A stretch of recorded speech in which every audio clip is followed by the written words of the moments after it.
G'day mates, welcome back to my YouTube channel. In today's video, I'm going to be talking about all the changes on EU that have come off the back of the news that MMB, Mongraal, Mitr0, and Benji will be splitting up as a team. So I'm going to be talking about who these players are going to be playing with, what it looks like it means for EU going forward, because we've now got news that Aqua is taking a break from competitive Fortnite.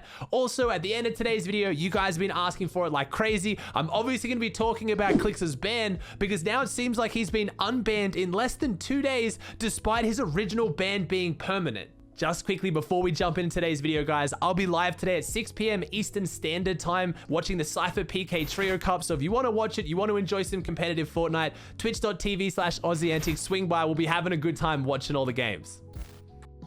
If you guys somehow missed it, we did get the news break this morning that Mitr0, Mongraal, and Benjyfishy will be splitting up. Mitr0 tweeted out saying, looking for one with Mongraal, no cap DM. So it looks like either Benjyfishy left them or they both decided as players that Benjyfishy wasn't right for them. We don't exactly have the details, but I don't think there's a bunch of drama there. I'm not going to try and pretend like they hate each other. There's a whole bunch of beef. Like most people have been able to see, a lot of people were kind of expecting this. They haven't been performing as well as you'd hope. That's not saying they've been performing insanely badly. Other than FNCS on the weekend where they didn't make it out of round 2, they've had some decent Cash Cup performances and the potential was there, but at the end of the day, for the quality that these three players have, they're just not working well as a team. It's not like when you watch them play individually, it looks like they're struggling. Mitr0, Mongraal, and Benji are as cracked as they've ever been. They still look insane. They just don't work together like they used to. And a bunch of people have talked about why this might be. They don't have good communication. Maybe all of them are trying to kind of IGL, but none of them are IGL, like none of them are leading.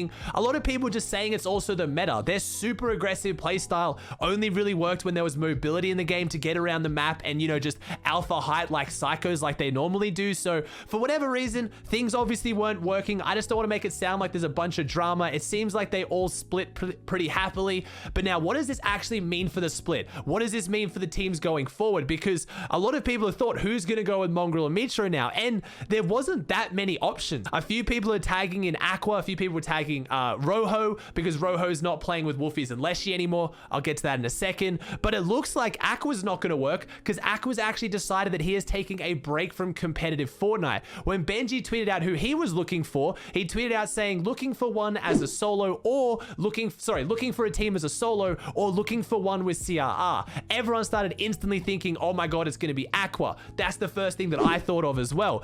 Obviously, Aqua, CRR, and Wolfies didn't work, but that seemed like it was friction between Aqua and Wolfies, not Aqua and CRR. So on paper, that team looked like it had a lot of potential. But then underneath that, Benjyfishy tweeted out announcing that Aqua is going to be taking a break from competitive Fortnite. We don't have any more details other than that. We don't know how long for or why, but that means that Aqua is off the cards. So that doesn't leave too many options left now as well. So Benji CRR works, but who's going to be the third? Maybe that team could have Rojo, because if you guys thought that we were going to get Wolfies, Leshies, Rojo, it looks like we're actually not. We're getting Wolfies, Leshy, and Savid, which looks really exciting. That's actually a really top tier team as well. So with all these change ups, you're going to see a similar situation to like happened in NA when Zate decided that he was going to retire. I know Aqua said he's only going to be taking a break, which means he's going to be coming back, but it now means there's one player short. So there's always going to be two players or one player who gets cut out now who can't find a team. Now, I don't know anyone else in EU. There's not too many other names that come to mind,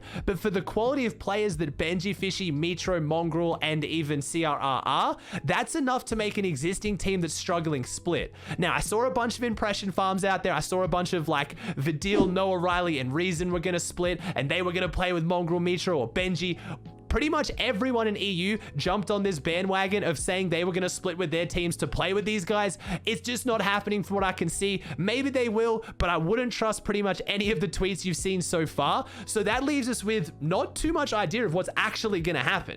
If you guys have any suggestions of teams or players that you think would work, let me know in the comments section down below. I know Mongraal and Mitr0 need an IGL. They need someone who's going to lead them, and that's going to be difficult to do because Mongraal and Mitr0 aren't particularly good at listening to other teams. That's why they had so much friction with Tayson. So even though Tayson was set as the leader of their team, throughout the whole of the FNCS that they even won, there was a lot of examples of these players kind of not gelling well together and having a lot of arguments about the decisions they made and why. So I don't know who's going to have a stronger kind of mindset or confidence in themselves to tell Mongraal and Mitr0 what to do when even Tayson struggled. Other than that, Benjyfishy CRR are a bit more flexible, obviously looking for teams as a solo or as a duo like that. They can find some better options as well. A lot of people have talked about, oh my god, does this mean Tayson, iDrop, and Savage are going to split up? They are performing insanely well. The only tournament they haven't done well in was the FNCS on the weekend for round 4, which I've already covered in a video, was because they weren't exactly taking it seriously. Round 1 and 2, they won back-to-back and dominated. I just can't see them splitting, so it's going to have to look to other teams or other players to figure out what's going to happen here. Moving on to the next big topic, which there's no way you didn't hear about this. Clix has been unbanned on Twitch. If you somehow missed the start of it, I didn't make a whole video on this. I just included the end of my last video because it was worth mentioning, but a lot of people have been speculating about why Clix got banned. What was it for? Some people are saying it's because it was his 3rd DMCA strike. A lot of other people are saying it's because he accidentally leaked a lewd photo of Ron on stream. I don't like to go down these speculation and kind of witch hunt theories. Either way, everyone admitted, or almost everyone admitted, that either of these 2 reasons were the most likely, but both of them weren't fair for a permaban. There is no way that Clix deserved a permanent ban for either of those things as well. So all it knows is Clix got banned. Everyone was super upset. Everyone was freaking out. Clix was really upset, rightfully so, because it looked like it was going to be a permanent ban, despite him talking on stream that it was going to be a 30-day ban. Either way, things weren't looking good, but then we woke up today and Clix tweeted, "I'm back," with the demon face emoji, and everyone started freaking out. So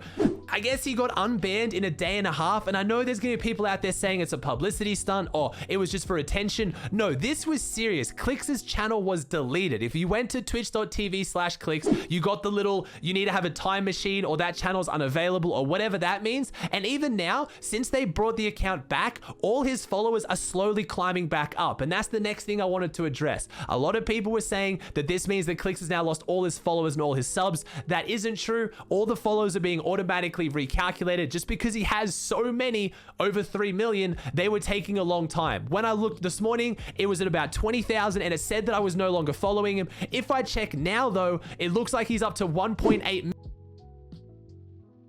Sorry, that was his most recent VOD. So other than that, it looks like everything's back to normal with Clix now. He was going to do a stream today, but unfortunately he wasn't able to because of those followers. Twitch said that I need to wait for all my followers to regain. It'll bug out if I go live coming from Twitch. So a lot of people asking, how is this possible? I mean, Clix is one of the biggest streamers in the world. He's under NRG, which would have good relationships with Twitch and all of that. He's making them so much money. This day on stream, he was banned when he had 100,000 viewers. It just really didn't make sense. The sad part is now, it looks like we're not really going to get a statement. My videos usually go up at about 11 AM Eastern Standard Time. That's usually a bit early for when Clix streams. Hopefully he's streaming the Cypher PK Cup, which also I'll be streaming on my Twitch channel, twitch.tv/Aussie Antics, if you want to swing by and watch me watch the tournament. But either way, hopefully when he goes live, we'll get maybe an explanation from him as to why he was banned, but I'm not hopeful. I'm expecting that we won't get any information, and it'll be interesting to see how Clix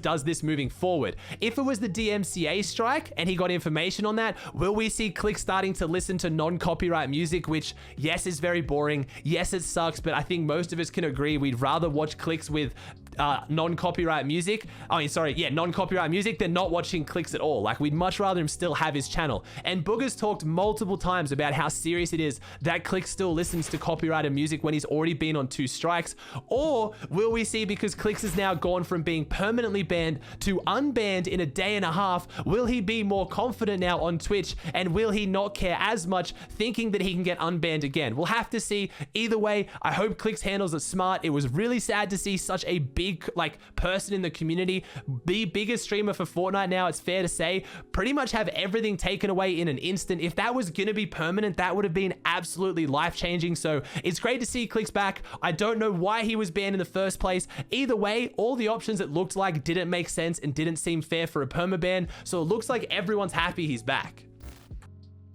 All right, guys, that does it for another video. I hope you enjoyed this one. I'm really trying to keep you guys up to date as much as possible. I will be watching the Cypher PK Cups on stream, like I said, so I'm hopefully going to do a review of some of that, maybe add some other content in there for some videos, because we've only got a couple days and FNCS starts again. So please chuck a like on the video if you enjoyed it. Let me know in the comment section down below, like I said, who you think would actually work well with these teams, some potential teams you'd like to see. And if you haven't already, please subscribe to the channel. It would mean the world to me. Thank you so much for all the support, and I'll see you in the next one.